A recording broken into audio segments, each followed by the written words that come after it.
Urge, une collision d'un bus et d'un camion en Allemagne aurait fait des dizaines de blessés, menaces de mort contre la minorité hongroise en Ukraine et le livré. L'autorité hongroise ont dénoncé publiquement les agissements de l'Ukraine vis-à-vis de la minorité magyarophone dans l'ouest du pays.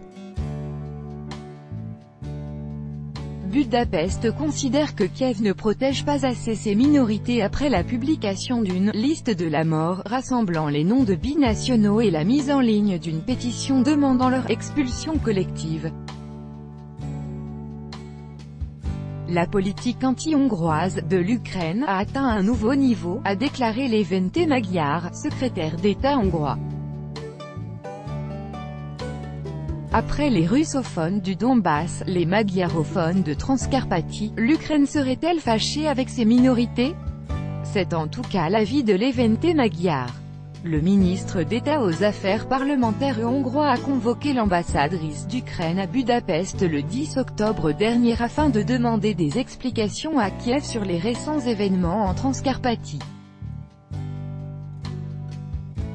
Cette région occidentale de l'Ukraine, frontalière de la Hongrie, est peuplée par une importante minorité magyarophone, effrayée, selon le secrétaire d'État, qui dénonce la publication 2 jours plus tôt d'une liste de 313 noms identifiés comme ayant « juré allégeance à la Hongrie » sur le site ukrainien Mirotvoré.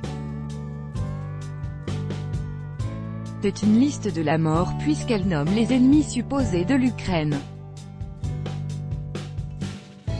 Il est déjà arrivé que des gens qui apparaissaient sur ce type de liste soient victimes de meurtres, dénonçait lors d'une conférence de presse Levente Magyar.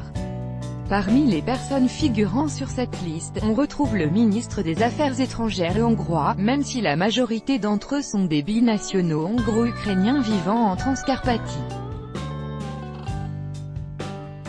Mais cette liste de la mort n'est pas le seul élément qui préoccupe Budapest.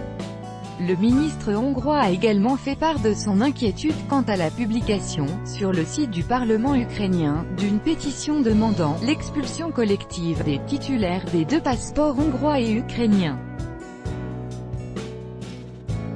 C'est inquiétant, car le Parlement ukrainien donne libre cours à ces initiatives, a-t-il déclaré. La situation en Transcarpathie n'a cessé de se tendre depuis la réforme de l'éducation votée par l'Ukraine en septembre 2017. La suppression du hongrois comme langue dans les collèges et lycées ukrainiens avait provoqué un vaste mouvement de soutien en faveur de la minorité magyarophone à Budapest. Depuis, de nombreux incidents impliquant des nationalistes ukrainiens ont eu lieu en Transcarpathie, ce qui a poussé les autorités hongroises à demander l'envoi d'observateurs de l'OSCE sur place en décembre dernier, après qu'un groupe de nationalistes ukrainiens ait arraché un drapeau hongrois et menacé la Hongrie. Les relations se dégradent entre Budapest et Kiev au point que de chaque côté, on envisage la guerre. Alors que le gouvernement hongrois, pour qui la défense des minorités est une priorité, a demandé à son état-major de mettre au point un plan d'intervention militaire pour protéger les Hongrois sur place si nécessaire, Kiev a répondu en installant une base militaire en Transcarpathie et en déclarant publiquement être prête à envoyer l'armée.